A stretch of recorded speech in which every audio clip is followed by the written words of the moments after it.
Herkese merhaba. Bu videoda Excel'de veri doğrulamada formül kullanımını göstereceğim. Veri doğrulamayı daha önceki videolardan da hatırlarsınız bazı özelliklerini kullanmıştık.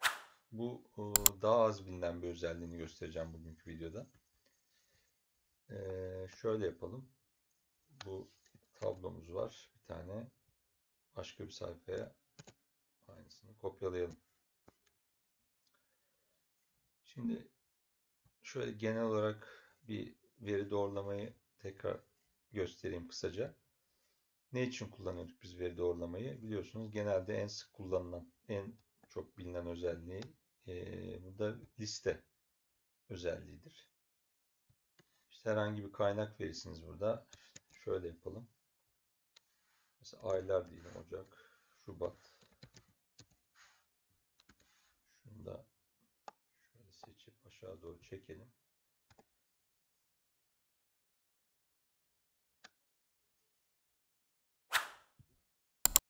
Son ikiyi silelim, gerek yok. Evet. Şimdi buradaki aralıktaki ayları tek tek bir hücreye elle girmek yerine bir listeden çektirebiliyoruz işte veri doğrulamayla. Bunu da nasıl yapacağız? İşte şöyle veri diyelim.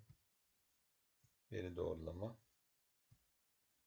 Liste. Burada kaynak soruyor. Kaynak burası olsun. Zaten burayı alabiliyoruz şu anda. Tamam diyelim. Yani bu alana işte manuel mart yazmak yerine bir listeden çekebiliyoruz. En çok kullanılan özelliği budur. Şimdi benim bu tabloda yapmak istediğim şey şu. Formülle kendi girdiğim formülle belirli büyüklüklerdeki sayılara aşan veya ondan küçük veya büyük olanları girebilmek, diğerlerini engellemek. Şöyle göstereyim. Mesela şu aralığa şöyle veri diyelim. Veri doğrulama. Bakın demin listeyi seçmiştim. En çok kullanılan, en çok bilinen veri doğrulama özelliği budur. Bunlar da kullanılır ama en çok bu kullanılır. Şimdi özel diye bir bölüm var burada. Özel dediğimiz zaman formül sekmesi açılıyor burada. Formülde de şunu kullanacağım. V formülümüz vardı biliyorsunuz. V fonksiyonu ne yapıyordu? Birden fazla kritere uyan hücrelere veri getiriyordu. Tabii başına eşittir koymamız gerekiyor. Eşittir V aç parantez. Şimdi diyeceğim ki işte buradaki D2 büyük eşit 50.000 olsun. Noktada virgül. Ve şuradaki E2'de yine büyük eşit olsun. Büyük eşit. Burada da küçük eşit olsun. Küçük eşit 110.000 olsun. Tamam diyelim. Şimdi mesela buraya bir rakam girelim. Şöyle 65.000 girelim mesela. Bakın hata verdi. Niye? Demin benim formüle girdiğim kriterleri karşılıyor.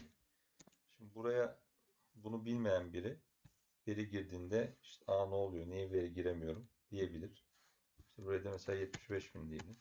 Bakın buraya girebildi. Çünkü kriterleri sağlıyor. Şimdi bu tip uyarıların çıkmasını da istiyorsak burada şöyle yapalım. F5'e basıp özel deyip veri doğrulamadan bu sayfada hangi hücrelerde veri doğrulama olduğunu görebiliriz. Böylece benim demin yaptığım aralığı seçti. Tekrar geliyorum. Veri doğrulama. Şimdi giriş iletisi yapalım. Bir tane başlık ne olsun? Ee,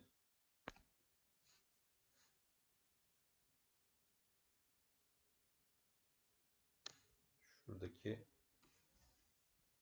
giriş iletisi kriterleri diyelim ki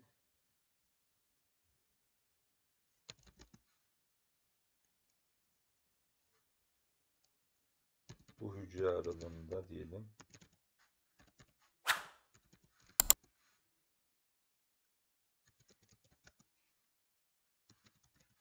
Verisinin sınırlandırma. Evet, başlığı fazla tutamıyoruz. Ne diyelim oraya? Uyarı diyelim. Çok kısaca. Başlığa fazla bir şey yazamıyoruz. Veri sınırlandırma diyelim.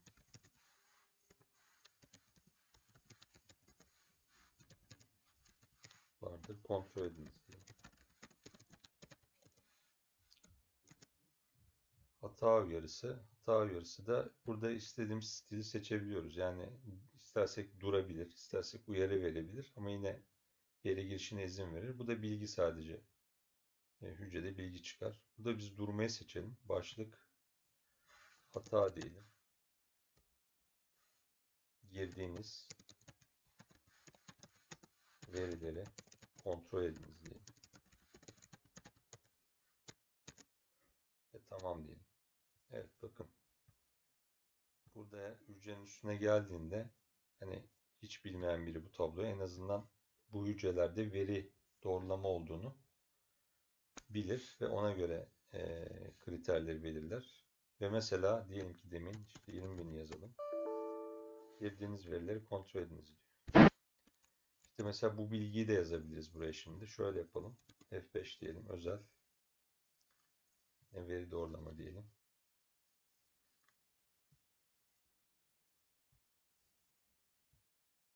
Daha bilgilendirici bir şey olması için ne diyelim? 50.000 ile 50.000'den büyük, 110.000'den küçük veri girinizi diyelim mesela. Şöyle.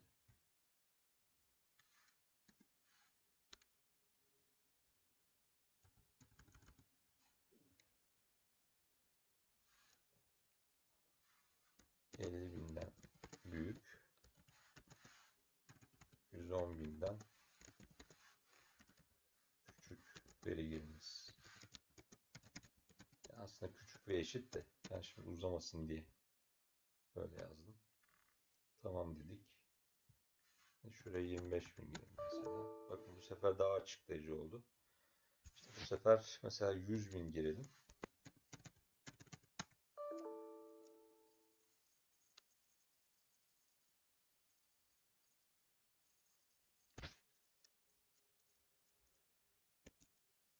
Şöyle bir saniye.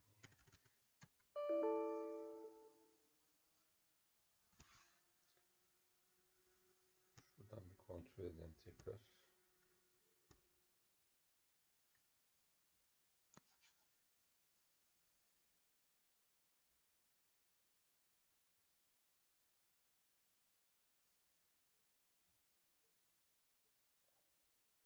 Evet, tabii 50.000'den küçük ama E4'ün 110.000'den küçük olması gerekiyor. Yani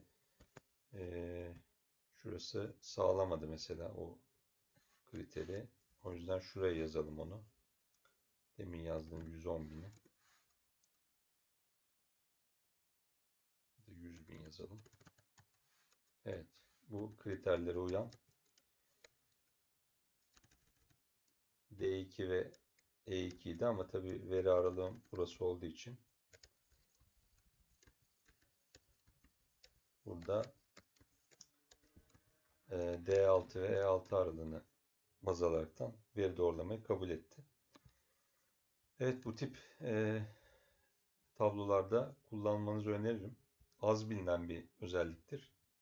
Daha çok dediğim gibi daha önce videonun başında liste özelliği kullanılır ama bu formül girme olayı da bayağı bir faydalıdır. İzlediğiniz için teşekkürler. Sonraki videolarda görüşürüz.